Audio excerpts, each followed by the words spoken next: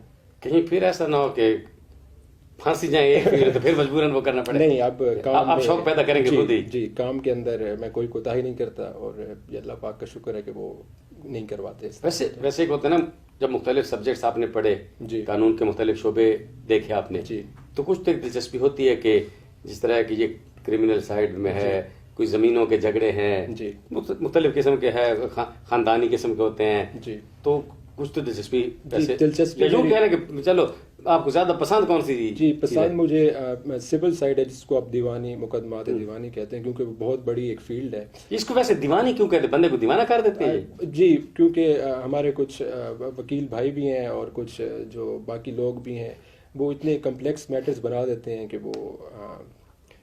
وہ حل نہیں ہوتے، کیونکہ لوگوں کے اختلافات خواہ مخواہ کے ہوتے ہیں. تو وہ اس وجہ سے پھر وہ کافی لمبے چلتے ہیں. لیکن کافی کیسز ہیں، ابھی پیچھے ہم نے 1-2 کیس کیے بھی تھے، اور وہ سیول نیچر کے تھے، لیکن وہ بڑے جلدی ختم ہو گئے. اگر مدعا ٹھیک ہو تو وہ ختم ہو سکتے ہیں، لیکن لوگ چاہتے نہیں ہیں کہ وہ ختم ہو. اس وجہ سے وہ میرے خیال سے ڈیلے ہوتے ہیں، پرولانگ ہوتے رہتے ہیں. اور وہ پھر لوگ کہتے ہیں سارا کہ وہ اس پہ ڈال دیتے ہیں کورٹس کے اوپر کہ جی وہ کام نہیں کرتی ہیں، اور کورٹس کام کر رہی ہیں. جج سب روز صبح آتے ہیں، وہ کام کرتے ہیں. تو لوگوں کا پہلے آپ پڑھتے رہے، قانون کی ڈگری آپ نے حاصل کر لی، جی اب عملی میدان میں آ گئے ہیں آپ. جی تو جو عرصہ آپ کو گزرا ہے، جی سٹارٹ ہی ہے آپ کا، تو ذہن میں ابھی سے یہ تو نہیں آنے لگا کہ یار کہیں اور چلے جاتے، جی یہ کس اس میں پھنس گئے ہیں، مصیبت ہے کیا، یا خوش ہیں، کیا چکر؟ جی میں بڑا خوش ہوں جی اس فیلڈ کے اندر آ کے. اور یہ ویسے بھی آپ کو پتہ ہے کہ وکالت اتنے جلدی آپ کو نام یا وہ مقام نہیں دیتی، آپ کو کافی محنت کرنا پڑتی ہے، اور محنت پر لگے ہوئے ہیں. مطلب کیونکہ یہ ذہن کے اندر ہی بنایا ہے کہ 5-7 سال 8 سال یا 10 سال کام کرنا ہے اچھی طرح سے، اور پھر انشاءاللہ اللہ پاک اس کا اجر دیں گے. وہی محنت کر رہے ہیں. بالکل یہ ذہن میں نہیں ہے کہ اس کو چھوڑنا ہے کسی سرکاری ملازمت میں یا کہیں اور، بالکل کوئی اپلائی نہیں کیا. مقصد ہی یہی ہے کہ ایک وکیل بننا ہے، اور انشاءاللہ اچھا وکیل بننا ہے. یعنی صرف وکیل ہی رہنا ہے کہ جج یا اس سائڈ پہ؟ نہیں، بالکل آزاد رہ کے. جی بالکل، کیونکہ وکیل میرا ماننا ہے کہ ایک تگ و دو کا عمل ہے، اور جب آپ کے پاس ایک نیا کیس آتا ہے تو پھر آپ زیرو سے شروع ہوتے ہیں، اور ایک نئی آپ کی محنت اجاگر ہوتی ہے، تو روز آپ نیا سیکھتے ہیں. تو میری ہمیشہ سے خواہش یہی رہے گی کہ اللہ پاک جو ہے وہ وکالت میں ہی رکھیں اور اسی میں ہی کچھ ادا کریں. یعنی آپ مسلسل جدوجہد میں رہنا چاہتے ہیں؟ جی بالکل، کیونکہ یہ ایک شعبہ ہی ایسا ہے، اور اللہ پاک نے مطلب یہ عطا کیا ہے، تو اس میں محنت کر رہے ہیں. اور یہ آگے سے یہی ہے کہ محنت بھی کرنی ہے اور سیکھنا بھی ہے، اور اسی کے اندر ہی رہنا ہے. اچھا احمد شعبہ، یہ تو بہت ساری باتیں اب آپ کے اپنے شعبے کے حوالے سے ہو گئی.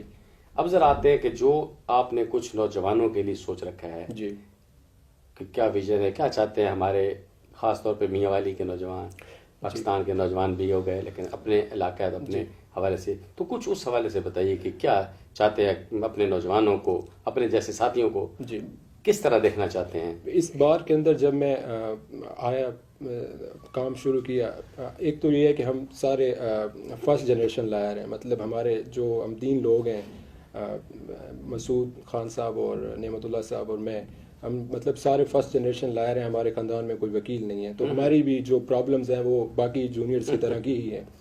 تو جہاں پہ جو میں نے دیکھا ہے وہ یہ ہے کہ جو جونیئرز ہیں ان کو ایک سیاست کے نام پہ لگا دیا جاتا ہے. ان کے ذہنوں میں یہ بن گیا ہے کہ آپ کی ترقی جو ہے وہ اگر آپ سیاست میں آئیں گے، کوئی آپ کے پاس پوسٹ ہوگی تو تب آپ کا نام بنے گا، جو کہ ایک بڑا غلط ایک میسج ہے جو کہ جا رہا ہے. وکالت میں وہ اس طرح سے محنت نہیں کرتے.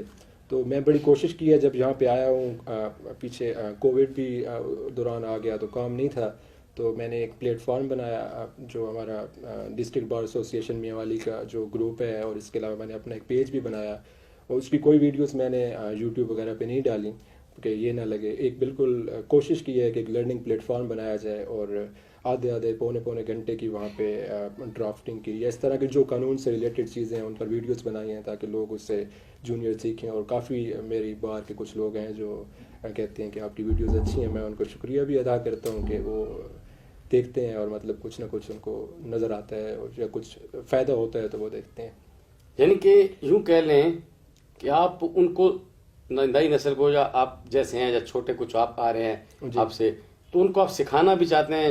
یوں کہہ لیں کہ وہ ٹیچر والے جراثیم بھی آپ کے اندر ہیں. جی بالکل ہیں. ٹیچنگ میرا ایک مطلب اگر اللہ پاک نے موقع دیا آگے جا کے تو میں بالکل کروں گا، کیونکہ میرا بڑا شوق ہے. اور جو چیز میں روز سیکھتا ہوں میری کوشش ہوتی ہے کہ میرے باقی دوست بھی سیکھیں جو میری طرح کے ہیں، اور اللہ پاک انشاءاللہ اس کو آگے تک لے کے جائیں گے. یعنی جج بننے والا ذہن نہیں ہے؟ بالکل ذہن نہیں ہے. وکیل ٹیچر بننے جی بالکل کا ارادہ ہے؟ بالکل ہے، کیونکہ جو ہمارے پروفیسرز تھے وہ میں نہیں سمجھتا کہ کچھ 8-10 سالوں کے بعد بھی میں اس قابل ہوں گا کہ میں پڑھا سکوں، لیکن جتنا ہوتا ہے چلو ایک اپنے علاقے کے لیے اپنی بار کے لیے اتنا میں کنٹریبیوٹ کرتا ہوں. تو ایک تو جس طرح آپ نے کہا کہ جو نئے آتے ہیں وکیل جونیئرز ہیں تو ان کو اس طرح ذہن بنانے کی کوشش کی جاتی ہے کہ جیسے سیاست میں رہیں گے، کوئی پوسٹ لیں گے تو آپ کا نام مقام بنے گا. اس کے علاوہ اور آپ کیا سمجھتے ہیں کہ آپ جیسے جو بالکل فریش لوگ آتے ہیں، چیمبرز میں بیٹھتے ہیں، کچہری میں آتے ہیں، تو اور کس طرح کے مسائل کا سامنا کرنا پڑتا ہے آپ لوگوں کو؟ مسائل کا سامنا اس طرح سے ہے کہ آپ کے پاس چھوٹا علاقہ ہے اور لوگ آپ پر یقین نہیں کرتے. شروع میں آپ کو کیسز وغیرہ آپ کے پاس اتنے نہیں آتے، تو اس کا حل یہی ہے کہ آپ کے پاس فار ایگزامپل آپ کیونکہ بار کے اندر بیٹھے ہیں آپ کے پاس کبھی نہ کبھی تو کیس آنا ہی ہے. تو وہ جو ایک کیس آپ کے پاس آیا آپ اس پر اتنی، میرا بھی یہ ماننا نہیں ہے اور یہ میرا بالکل یقین نہیں ہے کہ ایک وکیل کو جو کہ شروع کیا ہے، جس نے وہ قانون کی کتابیں پڑھنا شروع کر دے. اور میں بھی اتنی زیادہ پڑھنے کا شوق بالکل بہت زیادہ نہیں ہے مجھے بھی، لیکن جو کیس آیا آپ کے پاس، آپ اس کو ایمانداری اور دیانتداری کے ساتھ، جو ینگ وکیل کے لیے بتا رہا ہوں، آپ کو ایک ایمانداری اور دیانتداری کے ساتھ اس میں سے جو چیز نکل سکتی ہے اور جتنا آپ جا سکتے ہیں اتنا آپ جائیں، اور اس ایک کیس سے بھی آپ کا نام بن سکتا ہے اور آپ سے لوگ مطمئن ہو سکتے ہیں. تو ابھی تو چونکہ آپ فریش ہیں، جس طرح بتایا درمیان میں کووڈ بھی آ گیا، پریکٹس رکی رہی، نہ ہونے کے برابر کام رکے رہے، تو آپ لوگوں کا جو سلسلہ ہے وکالت کا، وہ تو یہ ہوتا ہے کہ کوئی جس طرح ڈاکٹر کے پاس کوئی مریض آ جاتا ہے، دکاندار کے پاس گاہک آ جاتا ہے، تو آپ کے پاس اس طرح کوئی کلائنٹ آیا، کیس مل گیا، کوئی فیس ملے گی تو خرچہ نکل آئے گا، ورنہ تو بے روزگار کی طرح بیٹھے ہیں. بالکل اسی طرح. تو پھر گھر والے کیا کہتے ہیں؟ ابھی تک کوئی والد صاحب برداشت کرتے ہیں یا وہ کہتے ہیں نہیں مجھے نہیں پتا، آپ خود بندوبست کرو؟ جی اللہ پاک کا شکر ہے کہ اتنا بن جاتا ہے کہ اپنا گزارا ہو جاتا ہے. ویسے وکالت میں یہ بہت بڑا مسئلہ ہے کہ آپ کو شروع میں پیسے نہیں ملتے، تو یہ بڑا تحمل والا شعبہ ہے کہ اگر آپ آ رہے ہیں اس کے اندر تو پھر یہ سوچ کر آئیں کہ اس کے اندر وقت لگنا ہے، میں نے محنت کرنی ہے اور پھر جا کے کچھ ریوارڈ ملنا ہے. تو آپ کے جو نوجوان ساتھی ہیں، جس طرح آپ بتا رہے کہ 3 لوگ آپ نے کہا کہ ہیں فرسٹ جنریشن والے، جی، تو وہ بھی آپ کی طرح ہمت حوصلے والے ہیں یا ان کی سوچیں کچھ اور ہیں؟ نہیں، وہ بھی بڑے موٹیویٹڈ ہیں جی، اور بڑی وہ بھی بلکہ وہ میرے سے زیادہ، صبح میں اکثر لیٹ ہو جاتا ہوں عدالت کے وقت میں، تو وہ میں جب آتا ہوں تو وہ پہلے سے عدالت میں موجود ہوتے ہیں. تو شکر ہے کہ ان کی وجہ سے میں بھی بڑا مطمئن ہوتا ہوں کہ مجھے اندازہ ہوتا ہے اگر میں لیٹ ہو بھی جاؤں تو کہ وہ پہنچے ہوئے ہوں گے. اور وقت کی قدر جو ہے وہ انسان کو بڑا بناتی ہے، اور یہ میرا عقیدہ ہے. تو ان کے اندر وقت کی ایک بہت بڑی قدر ہے، ان کے دلوں میں، ان کے اندر. تو وہ بھی بڑے محنتی ہیں جی. تو وقت کا تو پھر آپ کو بھی پابند ہونا ہوگا، کیونکہ ایسا نہ ہو کہ آپ پہنچیں اور جج کہیں کہ یہ تو لیٹ ہو گئے، کیس ادھر کر دیں. بالکل اسی طرح کوشش کرتا ہوں کہ وقت پر پہنچوں. میں کبھی لیٹ ہو جاؤں تو میرے جو دوست ہیں وہ بالکل پہنچے ہوئے ہوتے ہیں، تو کام چل جاتا ہے. مجھے بھی اشارہ کیا جا رہا ہے کہ وقت اب جو ہے پروگرام کا ختم کی طرف ہے. عدالت برخاست کرنی پڑے گی ہمیں بھی. قانون کی زبان میں اسی طرح کہتے ہیں کہ عدالت برخاست کر دی گئی ہے، تو ہم بھی اپنے پروگرام کو جو ہے برخاست کرتے ہیں. اجازت لیں گے اپنے ناظرین سے، اپنے سامعین سے. محمد شعیب عطا، آپ کا بہت بہت شکریہ کہ آپ نے نوجوان نسل کے لیے پیغام دیا. تھوڑا سا آپ کا اور تجربہ ہو جائے، ایکسپوجر آپ کو ہو جائے، تو پھر آپ کو ایک مرتبہ کبھی مہمان بنائیں گے، مزید آپ سے باتیں کریں گے. کیونکہ خاص طور پہ ہماری کوشش ہے اسی طرح کہ میاں والی فرسٹ کے پلیٹ فارم سے نوجوان نسل کی ہم رہنمائی کرتے رہیں. سینئرز کو بلائیں، ان کے ذریعے سے نوجوان نسل کو پیغام دیں. آپ جیسے جونیئرز ہیں ان کے ذریعے سے نوجوانوں کو پیغام دیں کہ کس طرح سے آگے بڑھنا ہے. اور میاں والی کے خاص طور پہ نوجوان، ان کو ہم نے رہنمائی فراہم کرنی ہے کہ وہ کس طرح سے اچھے شہری بن سکتے ہیں. میں آخر میں ایک شعر پڑھنا چاہوں گا، بڑا مشہور شعر ہے اور میں اکثر جگہوں پر پڑھتا بھی ہوں، علامہ اقبال صاحب کا، کہ اے طائر لاہوتی اس رزق سے موت اچھی، جس رزق سے آتی ہے پرواز میں کوتاہی. تو اس کا مقصد نوجوانوں کے لیے آپ نے کہا، اس وجہ سے میں کہ اگر ایک جج صاحب ہیں وہ پوری زندگی انصاف پر فیصلے کرتے رہے ہیں، اور اگر ایک فیصلہ انہوں نے کوئی پیسے لے کر دیا ہے تو اس رزق سے موت اچھی ہے. اسی طرح سے کوئی دکاندار اگر پوری زندگی انصاف کے ساتھ اپنا وہ جو ہاں جی، اور اگر ایک دن اس نے بےایمانی کر دیا تو اس رزق سے موت اچھی ہے. تو یہ نوجوانوں کے لیے ایک اچھا میسج ہے کہ وہ ایسا رزق تھوڑا سا آتا رہے، بالکل محنت کے ساتھ اور ایمانداری کے ساتھ ہونا چاہیے. احمد شعیب عطا، آپ کا بہت بہت شکریہ. خوبصورت بات کے ساتھ آپ نے گفتگو سمیٹی. ناظرین، اس کے ساتھ ہی ہمیں آج کے پروگرام سے اجازت دیجیے. اللہ حافظ.